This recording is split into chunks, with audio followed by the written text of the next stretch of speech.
আসসালামু আলাইকুম, কেমন আছেন আপনারা সবাই? তো এই যে বাসা যাওয়ার জন্য রেডি হয়ে গেলাম। এই যে ব্যাগ ট্যাগ গুছাই নিলাম।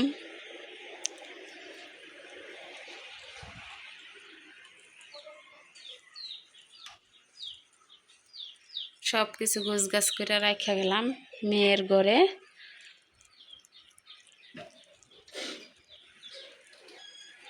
মেয়েও রেডি।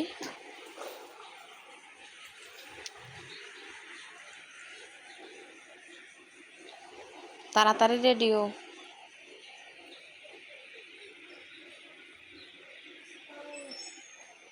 জোনায়েদ, ও জোনায়েদ আসো।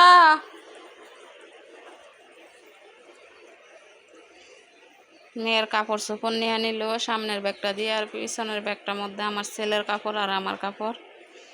তো আসলে বেশি কাপড় চোপড় মেয়ের নেওয়া হয় নাই, তাও আবার কমও না। এখানে 4-5টা 3 পিস আছে, ওইখানে রাখবো কিছু আর এইখানে থাকবো কিছু, যাতে এইখান থেকে যাওয়ার সময় হাতে ব্যাগ না থাকে, আর ওইখান থেকে আসার সময় খালি আমি খাবার দাবার রান্না করে দিয়ে দেবো।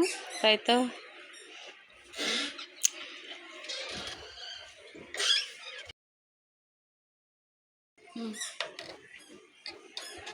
ঠিক আছে। জোনায়েদ আসো,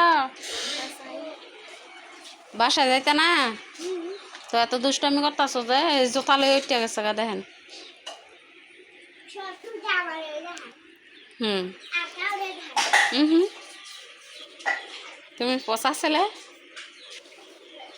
থাক আপুর ব্যাগটা খুললো না।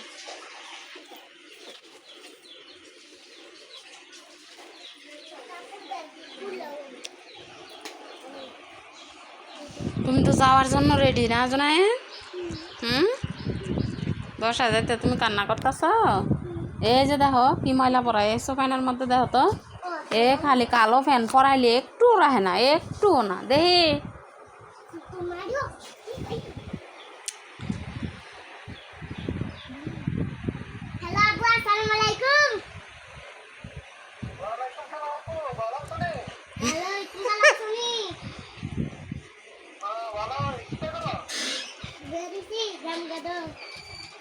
এই যে আমার মেয়ে রেডি।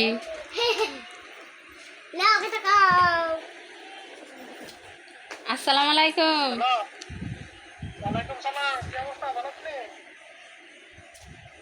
ভালোই, কেমন আছো?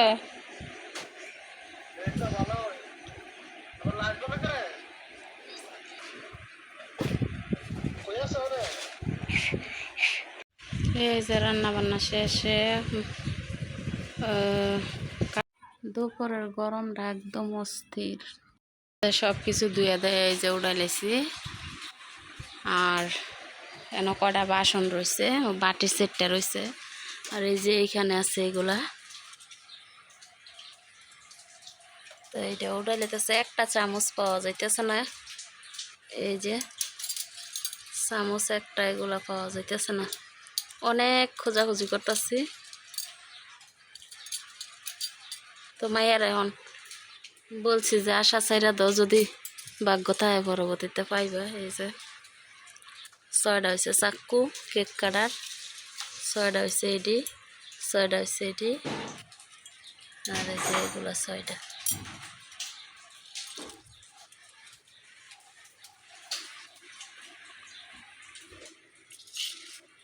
সঞ্জু মাছটি টুলটা দিয়ে।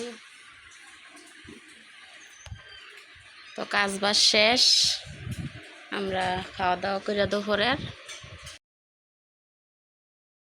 বাসায় যাওয়ার জন্য এই যে ধুয়ে দেয় রেখে গেছি। মেয়ের বাড়ি থেকে কখন আমার ছেলে আমার বাসায় যাইব, আসলে ছোট মানুষ বলে কথা, বাসায় যাওয়ার জন্য খুবই মন খারাপ করতেছে। তো আজকে আমি চলে যাব। আসলে আমার মেয়ে সাংসারিক হয়ে গেছে, সংসারের জন্য আমার বাড়িতে আসতে চায় না। তবুও বলছে যে আমার মেয়ে আসো, কয়েকদিন থাকি আইবা, তারপর আমি আবার নিয়ে দিয়ে আসবো। তো আসলে আমরা এদিক দিয়ে গোছগাছ করতেছি, আমার ছেলেরও গোছগাছ করে দিলাম। আরেকটা কথা শেয়ার করতে ভুলেই গেলাম, সত্যি বলতে রাত্রে আমার মেয়ের বিছানার মধ্যে আমি শুইয়া আমার এতই বা শান্তি লাগছে, এতই বা ভালো লাগছে, এত ঠান্ডা ফ্যানের বাতাস।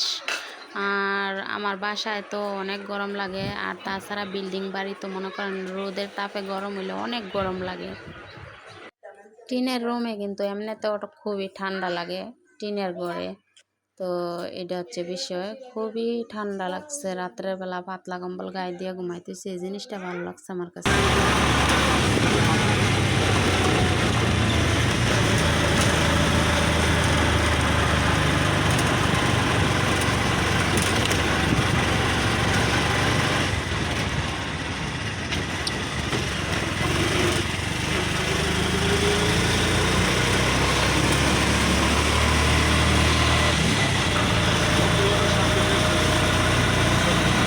হুম।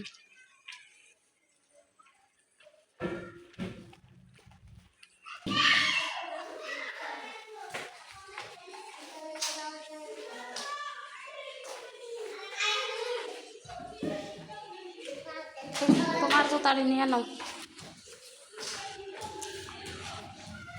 এই যে এসে বসছি বাসায়।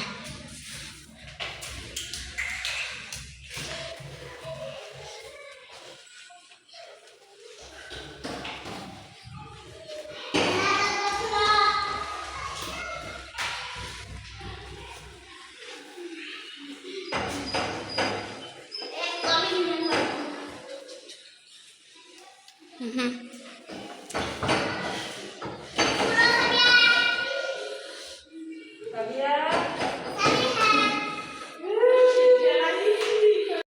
মেয়ের মা যখন মেয়ে বিয়ে দেয় না, তখন অনেক টেনশন করে। শ্বশুর বাড়ি যায় যখন মেয়ে সুখে মানে থাকা খাওয়া চলাফেরা সুখে শান্তিতে বসবাস করতে পারে, মেয়ের মার মনে কিন্তু অনেক শান্তি লাগে।